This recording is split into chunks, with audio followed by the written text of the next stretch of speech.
เปิดหนังสือไปหน้า2ขออนุญาตขอโอกาสผู้เป็นมหาเถระทั้ง3พระองค์ส่วนตัวข้าน้อยจะได้เป็นต้นเสียงในการนำสวดมนต์ทำวัดสืบต่อไปพร้อมแล้วพนมมือกราบ1กราบ2กราบ3อะระหังสัมมาสัมพุทโธภะคะวาพระผู้มีพระภาคเจ้าเป็นพระอรหันต์ดับไฟกิเลสไฟ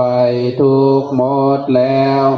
ตรัสรู้ชอบได้โดยพระองค์เอง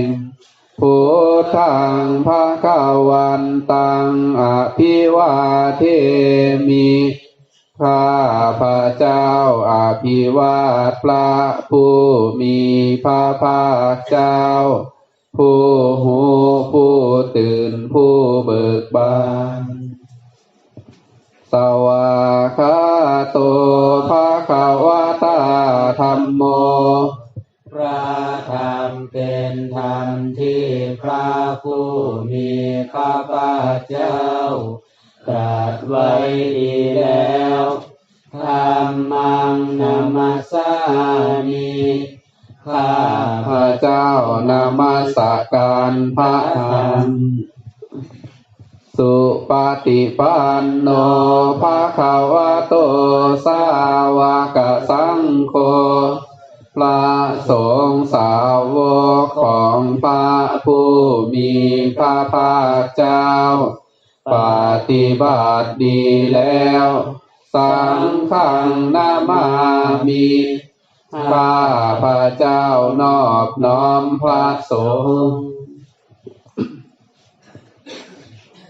หันธรรมยังพุทธัสสะภะคะวะโตปุพพภาคณมการังกะโรมาเสนะโมตัสสะภะคะวะโตขอนอบน้อมแด่พระผู้มีพระภาคเจ้าพระองค์นั้นอะระหะโตซึ่งเป็นผู้ไกลจากกิเลสสัมมาสัมพุทธัสสะตรัสรู้ชอบได้โดยพระองค์เองนะโมตัสสะภะคะวะโตขอนอบน้อมแด่พระผู้มีพระภาคเจ้าพระองค์นั้นอะระหะโตซึ่งเป็นผู้ไกลจากกิเลสสัมมาสัมพุทธัสสะตรัสรู้ชอบได้โดยพระองค์เองนะโมตัสสะภะคะวะโตขอนอบน้อมแด่พระผู้มีพระภาคเจ้าพระองค์นั้นอะระหะโตซึ่งเป็นผู้ไกลจากกิเลสสัมมาสัมพุทธัสสะตรัสรู้ชอบได้โดยพระองค์เองหันธรรมยังพุทธาภิตุติงกะโรมาเสโยโสตถาคโตพระตถาคตเจ้านั้นพระองค์ใดอรหังเป็นผู้ไกลจากกิเลสสัมมาสัมพุทโธเป็นผู้ตรัสรู้ชอบได้โดยพระองค์เองวิสาจารณสัมปันโนเป็นผู้ถึงพร้อมด้วยวิสาและจารณะสุขโตเป็นผู้ไปแล้วด้วยดีโลกวิทูเป็นผู้หูโลกอย่างแจ่มแจ้งอนุตตโลปุริสธรรมสารถี เป็นผู้สามารถฝึกบุรุษที่สมควรฝึกได้อย่างบ่มีภัยยิ่งกว่าสัทธาเทวมนุษสานังเป็นครูผู้สอนของเทวดาและมนุษย์ทั้งหลายพุทโธเป็นผู้หูผู้ตื่นผู้เบิกบานด้วยธรรมภควาเป็นผู้มีความจำเริญจำแนกคำสั่งสอนสัตว์โยอิมังโลกังสะเทวะกังสะมาระกังสะพลัมมะกังสะสะมานะพลัมมณิปัสสังสะเทวมนุสังสยังอภิญญาสัจจิกาตวาปเวเทสิพระผู้มีพระภาคเจ้าพระองค์ใดได้ทรงทำความดับทุกข์ให้แจ้งด้วยพระปัญญาอันยิ่งเองแล้วทรงสอนโลกนี้พร้อมทั้งเทวดามารพรหมและหมู่สัตว์พร้อมทั้งสมณะพราหมณ์พร้อมทั้งเทวดาและมนุษย์ให้หูตามโยธัมมังเทเสสิพระผู้มีพระภาคเจ้าพระองค์ใดทรงแสดงธรรมแล้วอาธิการลายานางงามในเบื้องต้นมาเชการลายานางงามในท่ามกลางปาริโยสานาการลายานางงามในที่สุดสัทธังสัพพยัญสนังเกวลปริปุณังปริสุทธังปัมมจาริยังปะกาเสสิทรงประกาศพรหมจรรย์คือแบบแห่งการปฏิบัติอันประเสริฐบริสุทธิ์บริบูรณ์สิ้นปวงพร้อมทั้งอัฏฐะพร้อมทั้งพยัญชนะ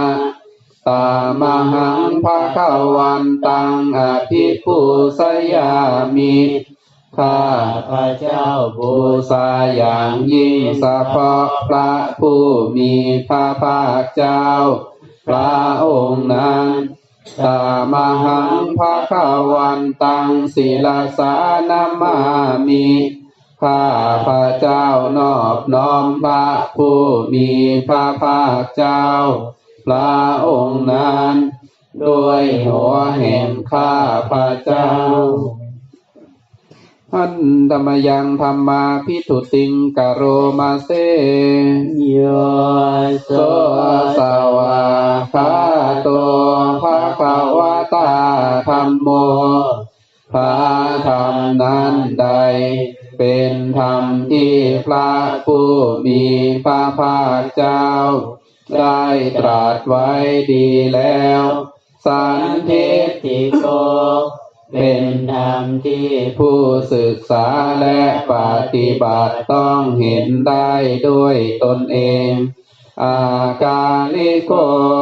เป็นธรรมที่ปฏิบัติได้และให้ผลได้บ่จำกัดการเอหิปัสสิโกเป็นธรรมที่ควรกล่าวกับผู้อื่นว่าท่านจงมาเบิ่งเถิดโอปานายิโก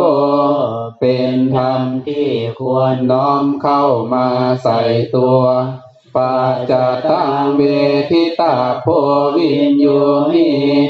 เป็นธรรมที่ผู้หูก็หูได้เฉพาะตนตามหังพัมมังอภิปูชยามิข้าพระเจ้าบูชาอย่างยิ่งเฉพาะพระธรรมนั้นตามหังพัมมังศิรสานามามิข้าพระเจ้านอบน้อมพระธรรมนั้นด้วยหัวแห่งข้าพระเจ้า อันตมยังสังฆาภิทุติงกโรมาเซโยโสสุปฏิปันโนภะคะวะโตสาวกสังโฆสงฆ์สาวกของพระผู้มีพระภาคเจ้าหมู่ใดปฏิบัติดีแล้วอุสุปฏิปันโนภะคะวะโตสาวกสังโฆสงฆ์สาวกของพระผู้มีพระภาคเจ้าหมู่ใดปฏิบัติกงแล้วยายาปฏิปันโนภะคะวะโตสาวกสังโฆสงฆ์สาวกของพระผู้มีพระภาคเจ้าหมู่ใดปฏิบัติเพื่อหูธรรมเป็นเครื่องออกจากทุกข์แล้วสามีจิปฏิปันโนภะคะวะโตสาวกสังโฆ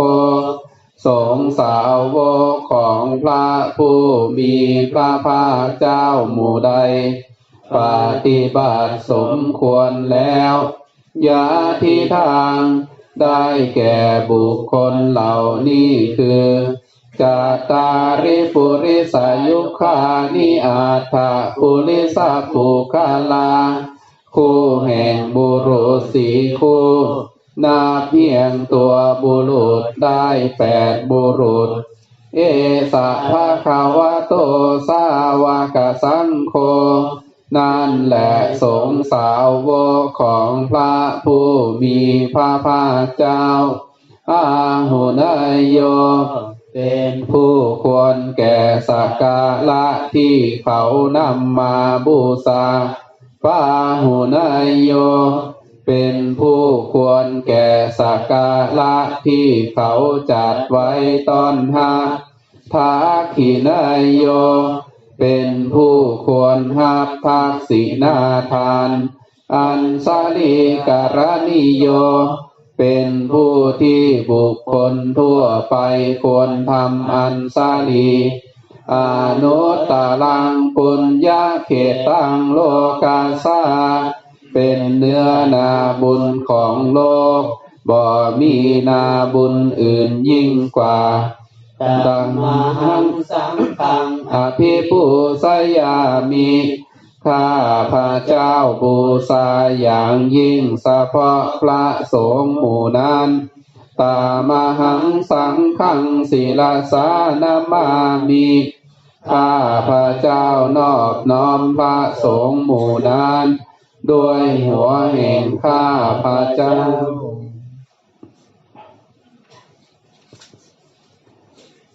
อิทาตถาคโตโลเกอุปันโนตถาคตเจ้าเกิดขึ้นแล้วในโลกนี้อะระหังสัมมาสัมพุทโธเป็นผู้ไกลจากกิเลสตรัสรู้ชอบได้โดยพระองค์เองธัมโมจะเทสิโตนิยานิโกและพระธรรมที่ทรงแสดงเป็นธรรมเครื่องออกจากทุกข์อุปัสสนิโกปรินิพพานิโกเป็นเครื่องสงบกิเลสเป็นไปเพื่อปรินิพพานสัมโพธคามีสุขตาปเวทิโตเป็นไปเพื่อความหูความเป็นธรรมที่พระสุคตประกาศมายันตังธรรมังสุตวาเอวังสานามาพวกเขาเมื่อได้ฟังธรรมนั้นแล้วจึงได้หูอย่างนี้ว่าสาติปิทุกขาแม้นว่าความเกิดก็เป็นทุกข์สาราปิทุกขาแม้นว่าความแก่ก็เป็นทุกข์มรณะปิทุกขังแม้นว่าความตายก็เป็นทุกข์โสกปริเทวทุกขโทมานาสุปายาสาปิทุกขา แม้นว่าความเศร้าโศกความห้องไห้ความบ่สบายกายความบ่สบายใจความคับแค้นใจก็เป็นทุกข์อาปิเยหิสัมปโยโคทุกโขความประสบกับสิ่งบ่เป็นที่ฮักที่พอใจก็เป็นทุกข์ปิเยหิวิปโยโคทุกโขความพลาดพลาดจากสิ่งที่เป็นที่ฮักที่พอใจก็เป็นทุกข์ยัมปิสังนรพันติตัมปิทุกขังมีความปรารถนาสิ่งใดบ่ได้สิ่งนั้นก็เป็นทุกข์สังขิเตนะปัญจุปาทานขันธาทุกขาว่าโดยย่ออุปาทานขันธ์ทั้งห้าเป็นตัวทุกข์สยทิทางได้แก่สิ่งเหล่านี้คือรูปูปาทานขันโธขันธ์อันเป็นที่ตั้งแห่งความยึดมั่นคือหูเวทานุปาทานขันโธขันธ์อันเป็นที่ตั้งแห่งความยึดมั่นคือเวทนาสัญญูปาทานขันโธขันธ์อันเป็นที่ตั้งแห่งความยึดมั่นคือสัญญาสังขารูปาทานขันโธขันธ์อันเป็นที่ตั้งแห่งความยึดมั่นคือสังขารวิญญาณุปาทานขันโธขันธ์อันเป็นที่ตั้งแห่งความยึดมั่นคือวิญญาณเยสังปริญญาญาเพื่อให้สาวกกำหนดชอบผู้อุปาทานขันธ์เหล่านี้เองภารมาโนโสภควาพระผู้มีพระภาคเจ้านั้นเมื่อยังทรงพระชนอยู่เอวังพหุลังสาวเกวิเนติย่อมทรงแนะนำสาวกทั้งหลายอย่างนี้อย่างนี้เอวังภาคาจะปานัสสะภะคะวะโตสาวเกสุอนุสาสนีพหุลาปวัตติหนึ่งคำสั่งสอนของพระผู้มีพระภาคเจ้านั้นย่อมเป็นไปในสาวกทั้งหลายส่วนหลายมีส่วนคือการจำแนกอย่างนี้ว่ารูปังอนิจจังรูปบ่เที่ยงเวทนาอนิจจาเวทนาบ่เที่ยงสัญญาอนิจจาสัญญาบ่เที่ยงสังขาราอนิจจาสังขารบ่เที่ยงวิญญาณังอนิจจังวิญญาณบ่เที่ยงรูปังอนัตตารูปบ่แม่นตัวตนเวทนาอนัตตาเวทนาบ่แม่นตัวตนสัญญาอนัตตาสัญญาบ่แม่นตัวตนสังขาราอนัตตาสังขารบ่แม่นตัวตนวิญญาณังอนัตตาวิญญาณบ่แม่นตัวตนสัพเพสังขาราอนิจจาสังขารทั้งหลายทั้งปวงบ่เที่ยงสัพเพธัมมาอนัตตาติธรรมทั้งหลายทั้งปวงบ่แม่นตัวตนดังนี้เตมายังโอทินามหาพวกเฮาทั้งหลายเป็นผู้ถือครอบงำแล้วสาติยาโดยความเกิดสลามารเนนะโดยความแก่และความตายโสเกหิปริเทเวหิทุเกหิโทมานาเสหิอุปายาเสหิโดยความโศกเศร้าความห้องไห้ห้ำไห้ความบ่สบายกายความบ่สบายใจความคับแค้นใจทั้งหลายทุกโขตินา เป็นผู้ถือความทุกข์อย่างลงแล้วทุกขปริตาเป็นผู้มีความทุกข์เป็นเบื้องหน้าแล้วอาเปวนาอิมาสะเกวราสะทุกขคันธาสะอันตะกิริยาปัญญาเอทาติทำอย่างใดการทำที่สุดแห่งกองทุกข์ทั้งหมดนี้จะปรากฏแจ้งแก่เฮาได้จิระปรินิพุตัมปิตังภคะวันตังอุทิสะอรหันตังสัมมาสัมพุทธัง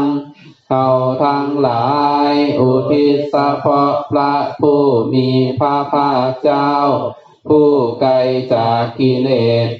ตรัสรู้ชอบได้โดยพระองค์เอง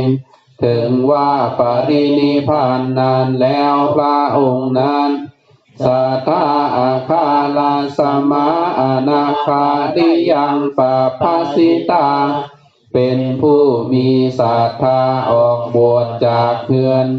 บ่เกี่ยวข้องด้วยเฮือนแล้วตาสมิงภควาติพลัมมจาริยังจารามะว่าเพื่ออยู่มาจันในพระผู้มีพระภาคเจ้าพระองค์นั้นภิกขุนังสิกขาสาสิวะสมาปันนาถึงพร้อมด้วยสิกขาและธรรมเป็นเครื่องชีวิตของภิกษุทั้งหลายตั้งโนพระมจาริยังอิมาสะเกวราสะทุกขังคันธาสะอันตะกิริยาสังวัตตุขอให้พรหมจรรย์ของเฮาทั้งหลายนั้นจงเป็นไปเพื่อการทำที่สุดแห่งกองทุกข์ทั้งหมดนี้เถิดอยากนำ70ก็ได้74ใช่ไหม77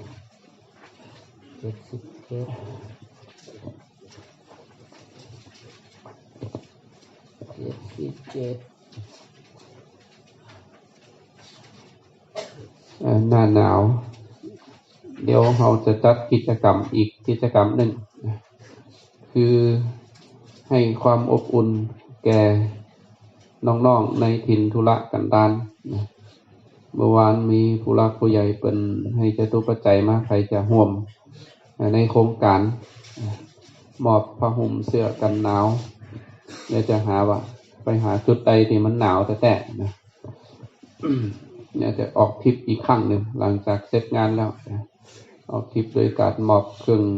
กันหนาวในถิ่นธุระกันดารหน้า74นะผ้าไหมเขาเปิดไป74หันดามยังสัพพปฏิทานาคาทายโยภนามาเสปุญญาสิทานิกตาสยานัญญานิกตานิเม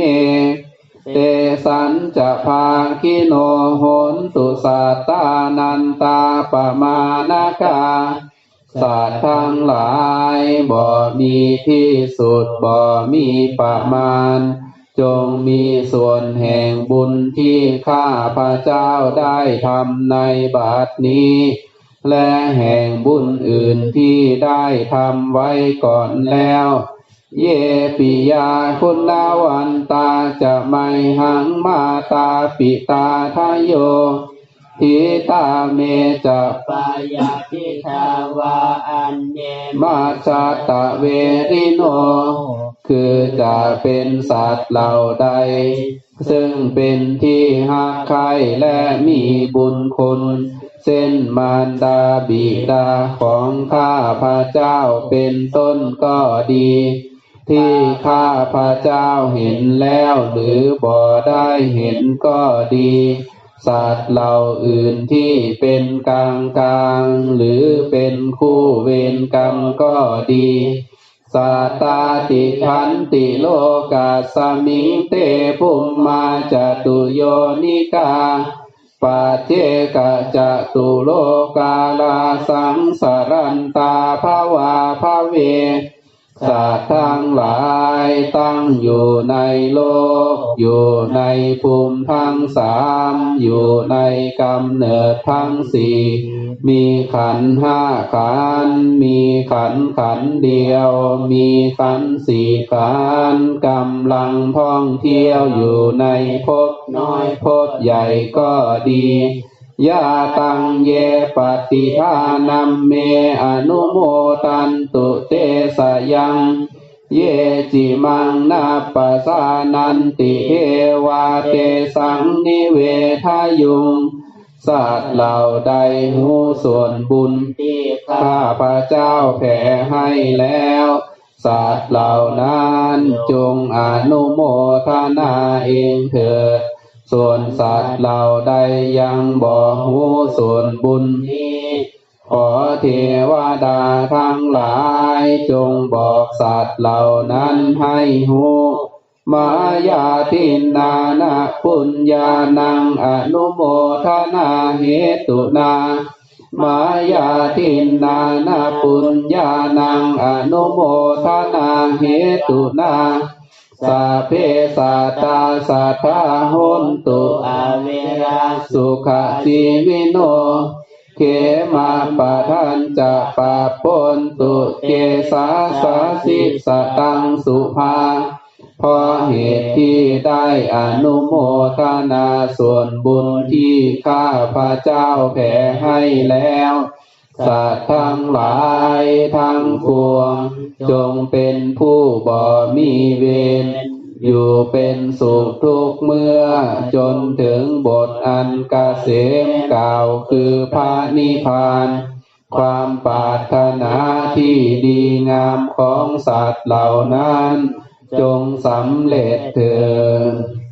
หันธรรมยังปฏิทานาคาทายโยภนามาเสยาเทวตาสันติวิหารวาสินีเทวดาเหล่าใดที่อยู่ประจำวิหารทุเปคะเลโพธิคะเลตาหิงในโพธิสัตว์เดินสาธุและที่นั้นตาธรรมาทาเนนะภวันตุปุสิตา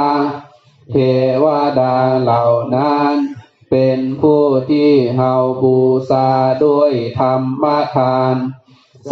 ทิงกาโลนเตทะวิหารมันดาเลขอจงทำความสบายดีให้เกิดมีในบริวารนั้นหานนี้เทลาจะมาจานาวากาจะภิกขโวภิกษุทั้งหลายที่เป็นพระเถระเป็นมัชฌิมาเป็นนาวากาสาลามิกาทานาปฏิอุปาสกาสาวัตอุบาสกอุบาสิกาผู้เป็นฐานะบดีข้ามาจะเทสานิข้ามาจะอิสลาชาวบ้านชาวนิคมชาวประเทศและผู้เป็นใหญ่ทั้งหลายอานาภูตาสุขิตาภวันตุเตขอให้ผู้มีชีวิตเหล่านั้นจงมีความสุขสาลาภูสาเยปิจาอันทสัมภวาสัตว์ทั้งหลายที่เกิดในครรภ์เกิดในไข่เกิดในไข่และเกิดขึ้นด้วยแรงแห่งกรรมนิยานิกังธรรมวาลังปฏิจเตจงอาศัยธรรมอันประเสริฐเป็นทางนำออกจากทุกข์สัพเพปิทุกขาสกาโลนตุสังขายังสัตว์ทั้งหลายจงทำความกำหนดไปแห่งกองทุกข์ทั้งปวงทาตุจิลังสตังธัมโมขอพระสัทธรรมของพระธรรมของสัตว์บุรุษจงดำลงอยู่ตลอดกาลละนานธรรมัทธาราจะปุคลาข ขอบุคคลทั้งหลายผู้ทรงไว้ซึ่งความเป็นธรรมจงมีอายุยืนสังโฆโหตุสัมมาโควะขอพระสงฆ์จงมีความพร้อมเพรียงกันอาทายาจะหิตายาจะเพื่อประโยชน์และความสุขแก่สรรพสัตว์ทั้งหลายอัมเหลาคันตุสัทธัมโมสัพเพปิธัมมจาริโนขอพระสัทธรรมจงรักษาพวกเราทั้งหลายผู้ประพฤติธรรมอยู่เป็นนิจเถิดปุติงสัมปะปุเนยามะธัมเมอริยปเวทิเตขอเฮาทั้งหลายจงประสบความเจริญงอกงามในพระธรรมวินัยที่พระอริยเจ้าประกาศไว้แล้วปะสันนาโหนตุสาเพปิปานิโนพุทธศาสเนขอสรรพสัตว์ทั้งปวงจงเป็นผู้เลื่อมใสในพระพุทธศาสนาสัมมาทาลังปะเวสันโตกาเลเทโวปวัสสตุขอฝนเมื่อจะลงมาจงตกต้องตามฤดูกาลวุติภาวายาสัตตานังสมิทังเนตุเมธานิงขอฝนจงนำความสำเร็จมาสู่แผ่นดินเพื่อความเจริญแก่สรรพสัตว์ทั้งหลายมาตาปิตาจะอัตระสังนิจังลาคันติพุตตะกังมารดาและบิดาย่อมรักษาบุตรที่เกิดในตนเป็นนิจฉันใดมารดาและบิดาย่อมรักษาบุตรที่เกิดให้ตนเป็นสันใดเอวังธัมเมนาลาสาโนปะสังลาคันตุสัพพทาขอผู้นำทั้งหลายจงปกป้องประชาชนโดยธรรมในการทุกเมื่อเถิด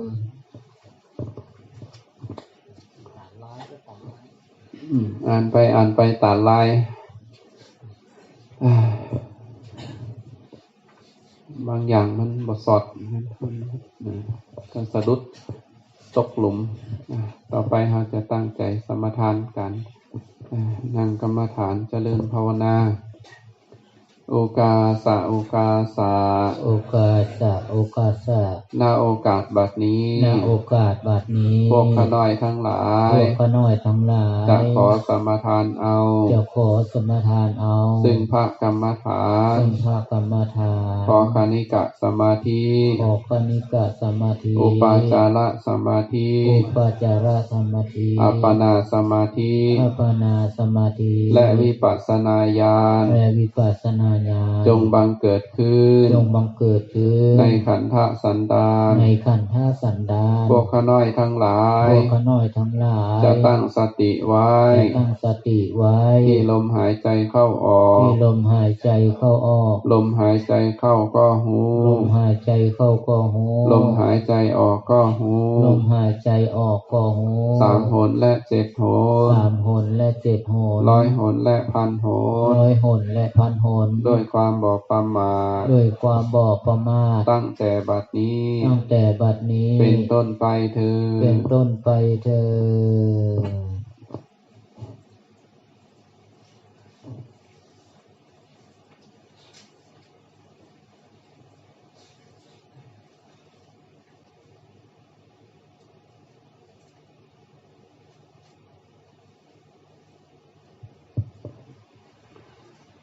เราจะได้อย่างสำรวจเป็นขั้งสุดท้ายของสังฆกรรมนี่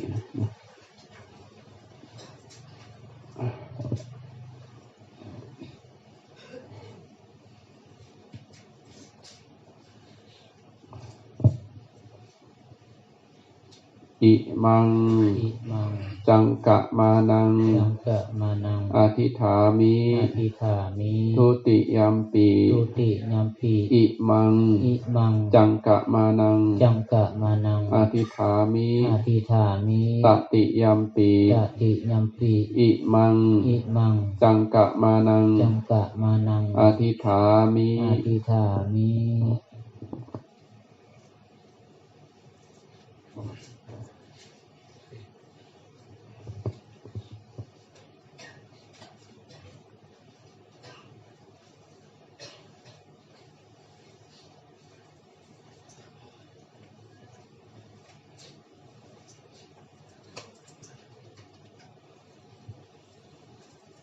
เราจะทำหน้าที่ของเขาจนสิ้นสุดวาระสังฆกรรมบ่งบอกว่าผู้ใดก็แล้วแต่เมื่อได้ทำหน้าที่แล้ว จะบ่ยอมใส่เกียร์ถอยจนกว่าภารกิจนั้นจะสำเร็จเสร็จสิ้นการซื่อสัตย์ต่อตนเองซื่อสัตย์ต่อหน้าที่ซื่อสัตย์ต่อประเทศชาติ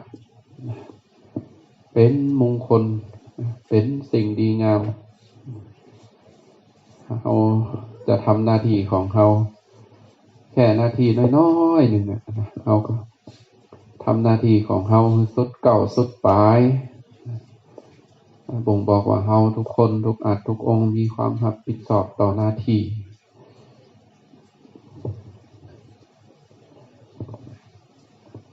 ตั้งใจย่างแบบมีสติ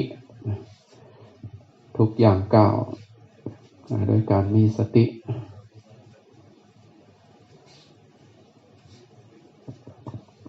เปิดหนังสือบทหยาดน้ำแปลแล้วก็ปรงการอย่างจงกรมก่อนแล้วก็หยาดน้ำแปลอิมังจังกะมานัง จังกะมานัง นิคิปามิ อิทิปามิ ทุติยัมปี ทุติยัมปิ อิมัง อิมัง จังกะมานัง จังกะมานัง นิคิปามิ อิทิปามิ ตติยัมปี ตติยัมปิ อิมัง อิมัง จังกะมานัง จังกะมานัง นิคิปามิ นิทิปามิ อิมินาปุญญากัมเมนาอิมินาอุทิเสอิเมสังสาปาสาตาเทวามนุสานังยาวาจีวังจุตังอาราหังจุติ10 นิ้วข้าไหว้พระพุทธเจ้าพระธรรมเจ้าพระสงฆ์ข้าเจ้าท่านเท้าจึงไตไพศวรนาลายท้าวศาสนัยทานหยาดน้ำจำจะแผ่ไมตรีอุทิศอธิษฐานแผ่กุศลไปภาคเบื้องบนทุกสันวิมานสันใต้ลงไปด้านนอกขอบจักรวาลครูบาอาจารย์ญาติวงศาโทคบแม่โพศพท่านรักษาจบในโลกาทั้งเพชรลูกันท่านมีฤทธิธรณีคงคาบุญค่าศาสธาปวงสงฆ์เทวดาทั้งปวงช่วยโมทนาขอเป็นที่พยานทำบุญให้ทานตั้งใจปรารถนาพระพุทธพระภายพระนาคาสายทุกสั้นดุสิตาอากาศบรรพตตอกห้วยเหี่ยวพระเจ้าภัยเจ้าป่าเจ้าคงพาลีหยาดน้ำจำจะแผ่ไมตรีพระอาทิตย์พระจันทร์พระอังคารนั้นท่านมีฤทธิ์พระพุทธพระฤหัสพระศุกร์เสาร์ลีทั้ง7 องค์นี้รักษาแดนลาวพระราหูพระเกศวิเศษหยาดน้ำส่งไปพญายมท้าวเวสสุวรรณพระข้านเจ้าบัญชีใหญ่หยาดน้ำแผ่ไปทั่วทุกเทวาขอน้ำใจข้าให้ใสบริสุทธิ์ในพระพุทธศาสนาบำเพ็ญบุญญายิ่งขึ้นไปสาธุหมู่มานแผ่ไปขอเป็นมิตรพิสมัยอย่าผูกเวรกรรมคุ้มโทษโพยภัยภายนอกภายในขอให้แห่งข้ามีชีวิตอยู่ขอให้ห่มหมู่ก่อสร้างโพธิญาณขอให้ท่านองค์พระศรีอานนิพพานปัจจโยโหนตุ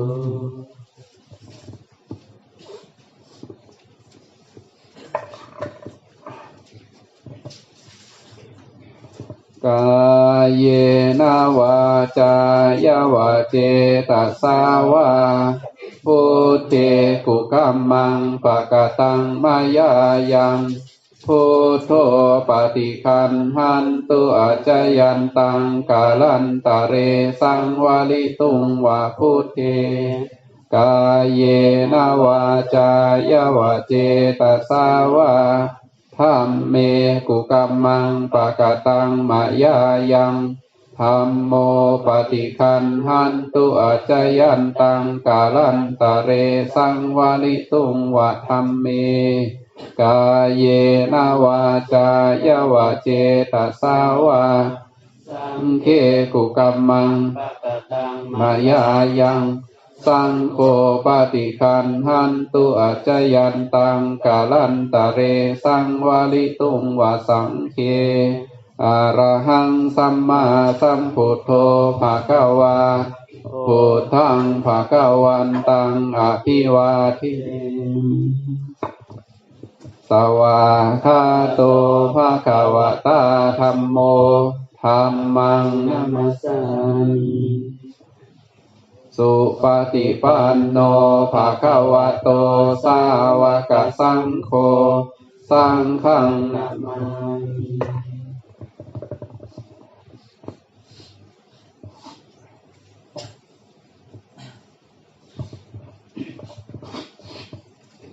สาธุวันตามิพันเตสัพพังอปาลาดังคามาธาเมพันเตมายากตังปุญญังสามินาอนุโมติตาปังสามินากตังปุญญังมัยหังตา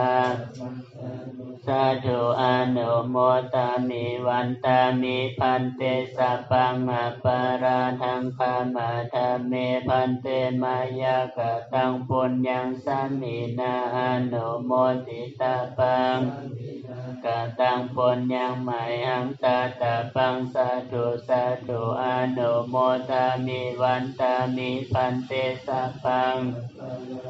ธัมมาธัมเมพันเตมายากตังปุญญังสัมมินาอนุโมติตาปังสัมมินากตังปุญญังมัยหังตาตาปังสาธุสาธุอนุโมตามิวันตามิพันเต